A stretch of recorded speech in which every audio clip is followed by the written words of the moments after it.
Welcome to this explainer. Today, we are absolutely mastering a crucial GCSE history topic, migration in medieval England from the years 800 to 1500.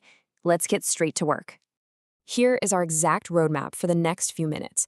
First, the context for migration. Second, migration experience and impact. And third, our core case study, Viking York. Okay, let's dive into this. Section 1, the context for migration, who and why. To really understand medieval migration, we have to look at those two exact things. Because England, from the Viking raids right up to the eve of the Tudors, was literally constantly shaped by people arriving from elsewhere.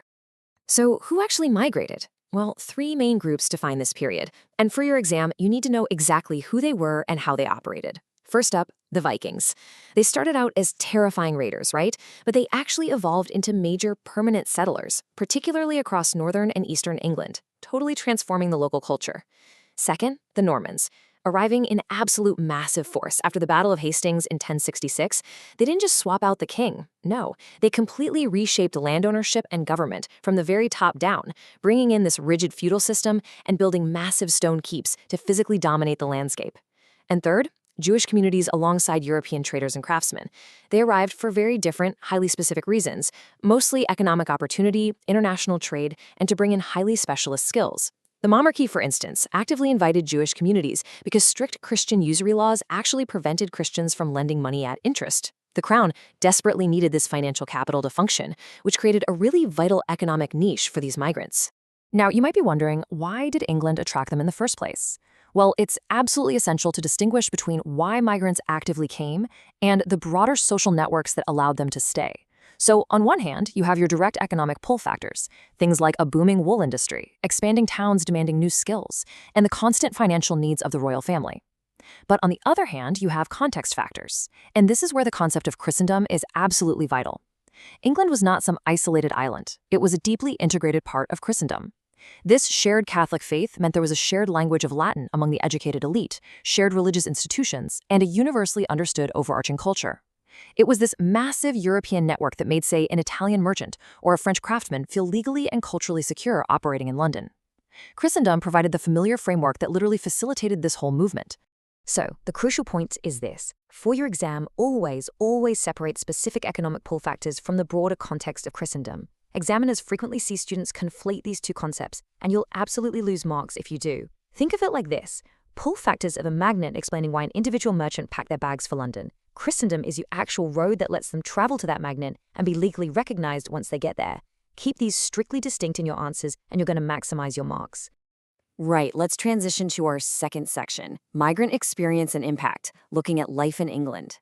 The reality here is that the experience of these migrants was incredibly diverse and highly complex. You absolutely must know this specific terminology, alien. In medieval England, an alien was a highly distinct legal category for anyone born outside the king's allegiance. It strictly shaped their legal rights, their specific tax obligations, and, crucially, their social vulnerabilities.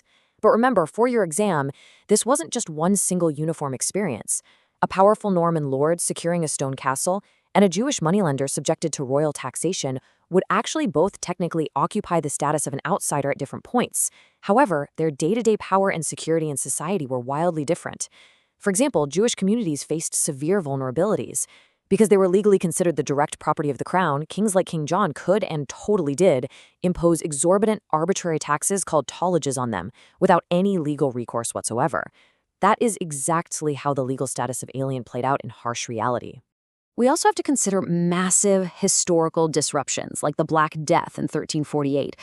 This plague devastated absolutely everyone, but the impact on migrant communities varied greatly. In times of extreme crisis, outsiders were frequently targeted, which led to the severe scapegoating of migrant populations. However, there's a really complex flip side to this. The subsequent massive labor shortages caused by the plague actually created entirely new pull factors. As the population plummeted, wages for skilled labor rose significantly, and that actively attracted new waves of highly skilled European migrant workers to English towns. So how you survive the economic and social fallout depended entirely on your specific position, your accumulated wealth, and whether you had firm legal protections to fall back on. Let's move on and see how this actually builds into the lasting impact on England. because migration fundamentally altered the very fabric of the country. The most powerful example you must memorize is the Danelaw. This was the vast area of northern and eastern England entirely governed by Viking legal and cultural influence. It reshaped entire regions. We still see this today in place names. Towns ending in "by", like Whitby or Grimsby, are purely Viking in origin. The Danelaw also introduced distinct legal differences, like variations in wergild fines, separating it from Anglo-Saxon law. Beyond that, migrants left highly visible marks on the built environment. Think of the vast Viking trade networks, or those towering Norman Motte and Bailey castles and massive stone cathedrals that physically dominated the English landscape. Keep this principle firmly locked in your mind for your writing. Impact isn't just about the migrants themselves. It's about how deeply they reshaped the society they joined. If you get asked about impact, the Danelaw is your absolute ultimate proof of regional transformation. It shows that migrants didn't just visit, they permanently changed the rules of the society they lived in.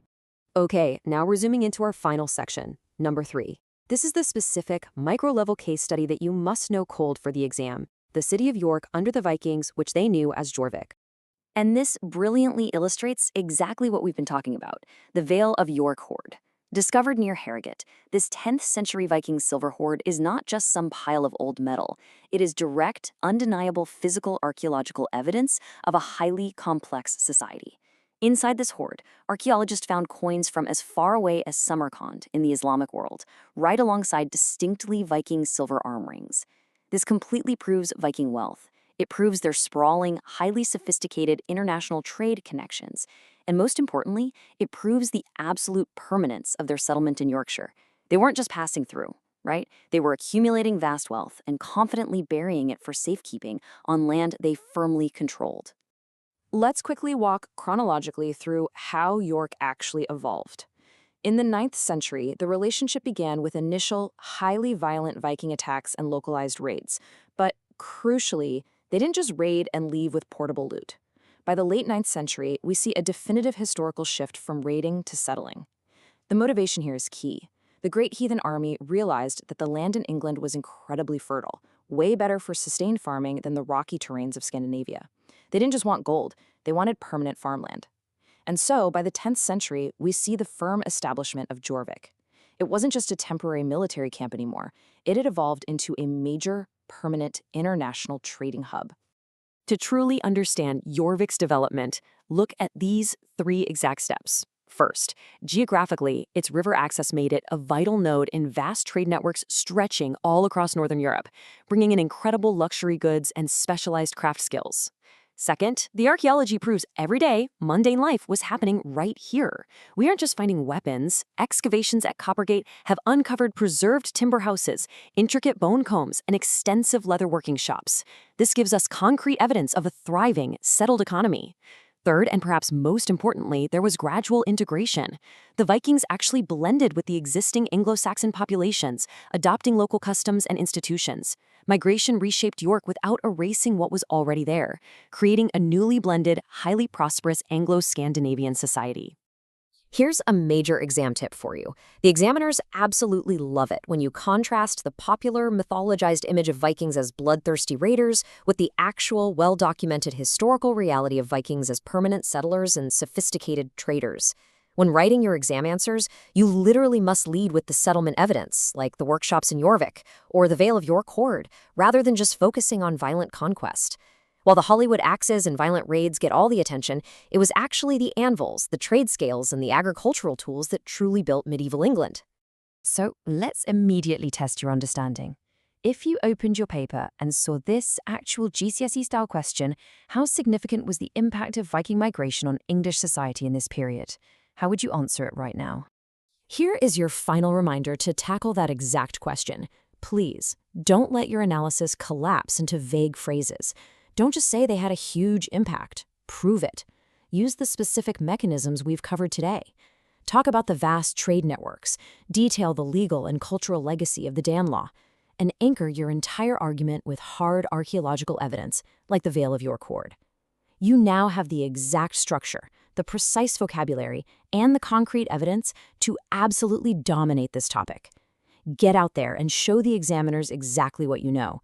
But as you do, I want you to ask yourself this. If medieval England was so fundamentally built by the Vikings, the Normans, and European migrants, At what point in history does a migrant simply become part of the very definition of English?